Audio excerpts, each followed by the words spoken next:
Hay algo que haces todos los días, con tu pareja, con tus hijos, con las personas que más quieres en este mundo, y lo haces creyendo que los ayuda. Hace más de 90 años, un hombre llamado Dale Carnegie descubrió algo que nadie quería admitir, que la mayoría de las relaciones no se rompen por grandes traiciones, no se rompen por mentiras enormes, ni por crisis devastadoras. Se rompen por algo mucho más pequeño, algo que ocurre en conversaciones ordinarias, en noches de martes, en almuerzos de domingo. Y lo peor, lo que Carnegie documentó con miles de casos reales, es que la persona que lo hace casi nunca lo sabe. Pasé más de 30 horas estudiando este principio, respaldado por 9 décadas de aplicación en millones de personas en todo el mundo, para traerte lo que vas a ver hoy. Lo que está en juego aquí no es menor, que son tus relaciones más importantes, tu pareja de 20 años, tus hijos adultos que cada vez llaman menos, tus amigos de toda la vida con los que algo cambió y nunca supiste exactamente cuándo. Probablemente te han dicho que eres una buena persona, y es muy posible que tengan razón, pero hay algo que nadie te ha dicho todavía, porque todo el mundo sabe que criticar está mal. Todo el mundo lo sabe. Te lo enseñaron de niño, lo repites tú mismo, pero hay una forma de crítica que no parece crítica, que se disfraza de consejo, de preocupación, de querer ayudar, y esa forma, esa versión silenciosa, es la que está haciendo el daño real. Primero necesitas entender quién era Dale Carnegie y por qué lo que descubrió sigue siendo válido hoy. No era un filósofo, no era un psicólogo de laboratorio, no era un hombre que pasó décadas frente a personas reales, escuchando sus problemas reales, viendo qué funcionaba y qué no funcionaba en sus relaciones.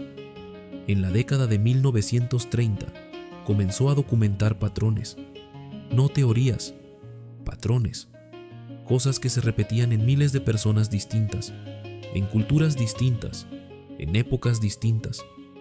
Y el patrón más consistente de todos no fue el que nadie esperaba. Imagina esta escena. Roberto lleva 22 años casado con Elena. Es un buen hombre, trabajador, presente en casa, pero hay algo que Roberto hace sin darse cuenta. Cuando Elena cocina, Roberto nota que la sopa está un poco salada, y lo dice. Cuando su hijo mayor consigue un nuevo trabajo, Roberto le pregunta si el sueldo es suficiente. Cuando su hermana cuenta que fue al médico, Roberto le pregunta por qué tardó tanto en ir. Cada comentario, por separado, parece razonable, incluso parece cariño, pero algo ha pasado en la familia de Roberto en los últimos años. Su hijo mayor llama cada vez menos. Elena ha dejado de contarle ciertas cosas. Su hermana canceló la cena familiar del mes pasado, con una excusa que a nadie convenció. Roberto no entiende qué está pasando. Él no ha hecho nada malo, o eso cree. Carnegie lo documentó con una claridad que todavía hoy resulta incómoda. La crítica, en cualquiera de sus formas, no cambia a las personas, no las mejora, no las corrige. Hace una sola cosa, las pone en actitud defensiva, y una persona en actitud defensiva no escucha, no aprende, no cambia, solo busca justificarse, porque el ser humano no funciona por lógica, funciona por orgullo, por la necesidad profunda de sentirse valioso, de sentir que lo que hace tiene sentido. Y cuando alguien critica, aunque tenga razón, aunque lo haga con buena intención, aunque lo haga con amor, el cerebro de la otra persona activa un mecanismo muy antiguo, el mecanismo de la defensa, y en ese momento, la conversación ha terminado antes de empezar. Esto no es intuición, es biología. Cuando alguien siente que está siendo atacado, incluso verbalmente, incluso en una conversación casual, su cerebro libera las mismas sustancias que libera ante una amenaza física. El cortisol sube. La mente se enfoca en sobrevivir el momento, no en aprender de él. La persona frente a ti deja de ser receptiva en ese instante exacto. No importa cuánta razón tengas, no importa qué tan bien lo digas, no importa cuánto los quieras, el daño ya está hecho. Y aquí viene la parte que Carnegie no anticipaba que sería tan difícil de aceptar. El problema no está en las personas que criticamos. El problema está en que confundimos criticar con ayudar. Llevamos décadas creyendo que señalar lo que está mal es una forma de querer, corregir es cuidar, que si no decimos nada, somos cómplices. Esa creencia viene de la infancia, viene de cómo nos criaron, viene de generaciones enteras que aprendieron que el amor se demuestra exigiendo lo mejor. Pero lo que Carnegie descubrió, y lo que 90 años de experiencia confirman, es que ese modelo tiene un costo enorme, un costo que se paga en silencio, en distancia, en relaciones que se van enfriando sin que nadie haga nada dramático. Roberto nunca tuvo una pelea grande con su hijo. Elena nunca le dijo que sus comentarios la lastimaban. Su hermana nunca le explicó por qué dejó de llamar. Porque la gente no rompe relaciones después de una crítica, las va abandonando después de miles de ellas. Eso explica el patrón que Carnegie documentó en su primera regla, pero no explica algo todavía más perturbador. ¿Por qué seguimos haciéndolo incluso cuando ya lo sabemos? Carnegie pasó años tratando de entender por qué las personas inteligentes, buenas personas, seguían criticando incluso cuando veían el daño que causaba, y encontró algo que lo cambió todo en su manera de enseñar. El problema no es la intención. Las personas que más critican son con frecuencia las que más quieren a quienes critican. El problema es el hábito. La crítica se instala en nuestra forma de relacionarnos tan profundamente que deja de sentirse como crítica. Se siente como conversación normal, como interés genuino, como amor activo. Piensa en la última vez que hablaste con alguien que quieres mucho. ¿Cuántas preguntas le hiciste que eran realmente comentarios disfrazados? ¿No crees que deberías descansar más? ¿Y ese trabajo que conseguiste, paga bien? ¿Ya fuiste al médico por eso que me contaste el mes pasado? Cada una de esas preguntas tiene algo dentro, una suposición, una corrección, un deberías estar haciendo algo diferente a lo que haces. Y la persona al otro lado lo siente. No siempre puede nombrarlo, pero lo siente. Carnegie contaba la historia de un gerente llamado Charles Schwab. Schwab era uno de los hombres más exitosos de su época, y cuando le preguntaron cuál era el secreto de su influencia sobre las personas, dijo algo que dejó a Carnegie sin palabras. Dijo que nunca había encontrado a nadie, sin importar su posición, pues sin importar su edad, que diera lo mejor de sí mismo bajo la presión de la crítica. Ni uno. Pero sí había visto a personas transformarse completamente cuando se sentían apreciadas y alentadas. Esa diferencia entre la crítica y el aliento no era pequeña, era la diferencia entre una persona que cumple y una persona que se entrega. Pero aquí viene el giro que Carnegie no esperaba que resultara tan difícil de comunicar. No se trata de guardarse todo, no se trata de fingir que todo está bien cuando no lo está, no se trata de ser deshonesto, se trata de algo completamente diferente. Se trata de entender que cambiar a las personas por la fuerza de las palabras no funciona. Nunca ha funcionado. Pero hay algo que sí funciona. Y es exactamente lo contrario de lo que la mayoría hace. Carnegie lo explicaba así. Cuando alguien comete un error, un hijo, una pareja, un compañero, tienes dos caminos. El primer camino es señalarlo, directo, claro, con toda la razón del mundo. Y casi siempre ese camino lleva al mismo lugar. La persona se cierra, se defiende, y el error se repite.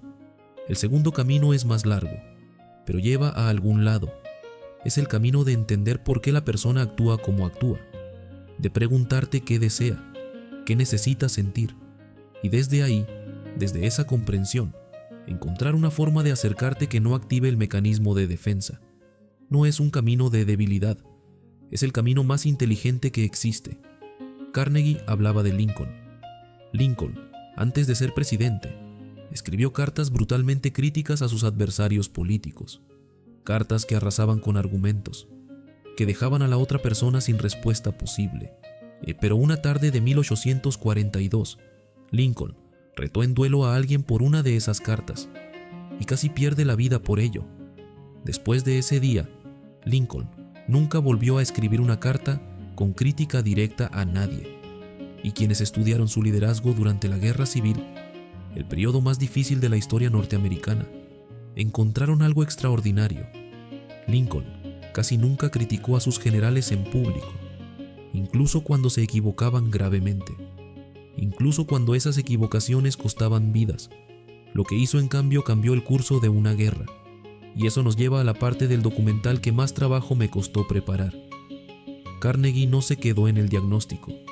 Eso hubiera sido fácil. Lo difícil era la solución.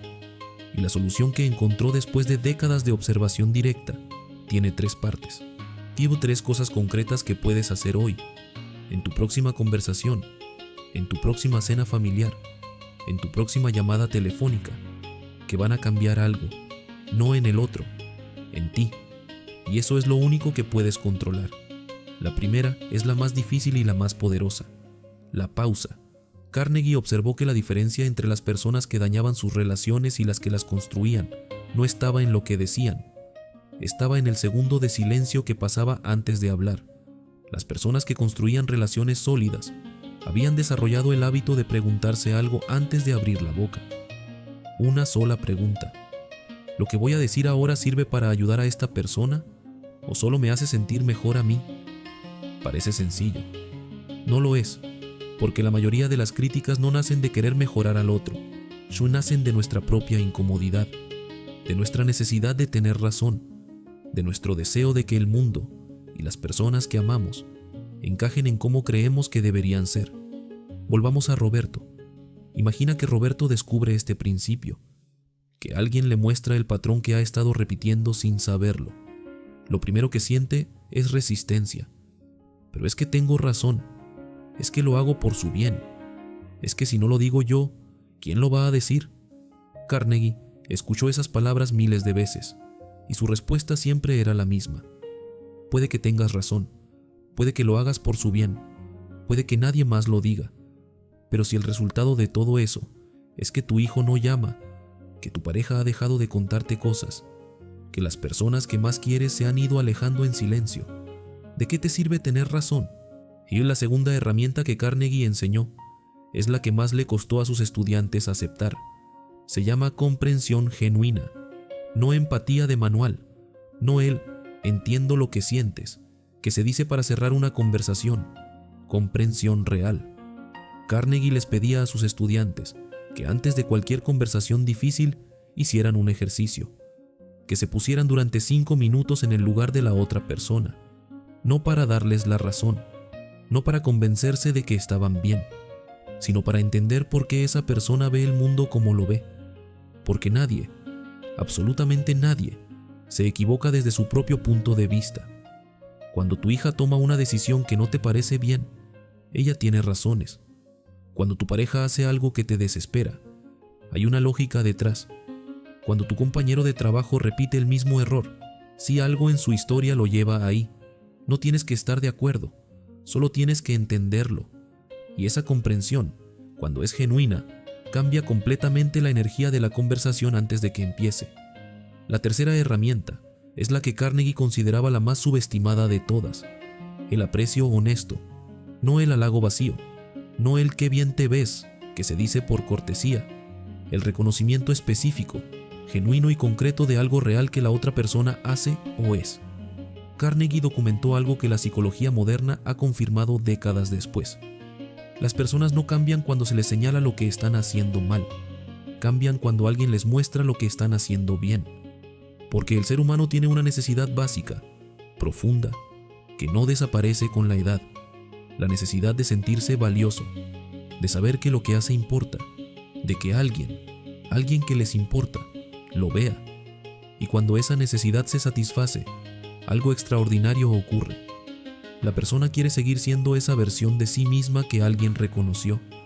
Esto tiene una carga especial para nosotros, para quienes crecimos en familias donde el amor se demostraba exigiendo, donde criticar era sinónimo de querer, donde el silencio ante un error se interpretaba como indiferencia. Esa cultura tiene una belleza enorme. La exigencia viene del amor.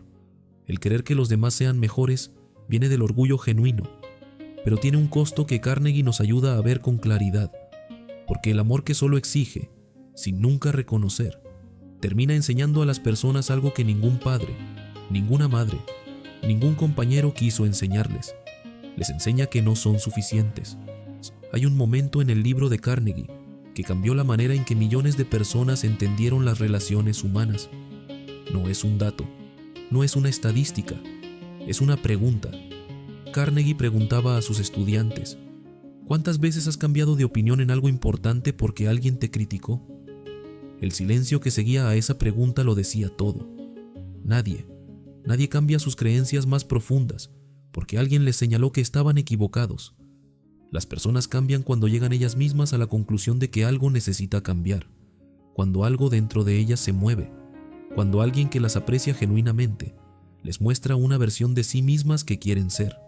Esa es la diferencia entre influir y presionar, entre liderar y controlar, entre amar y exigir.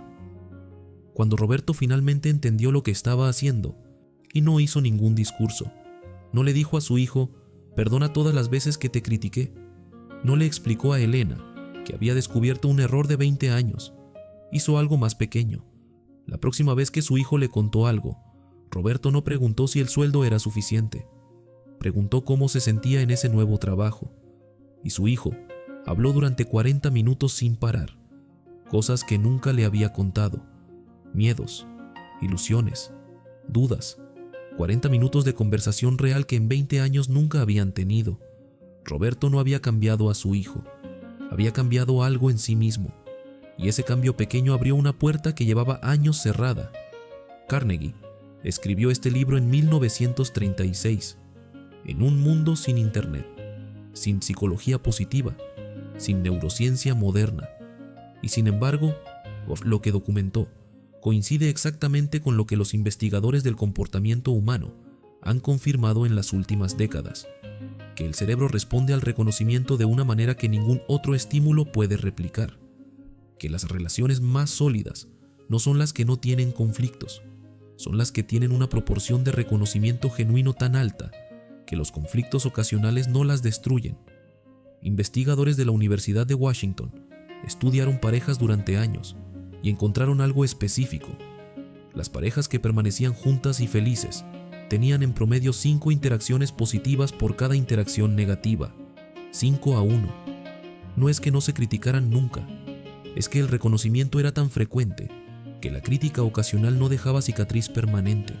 Y la revelación más incómoda de todo lo que Carnegie documentó no está en lo que hacemos mal, está en el tiempo que hemos perdido, porque las relaciones no tienen fecha de caducidad marcada.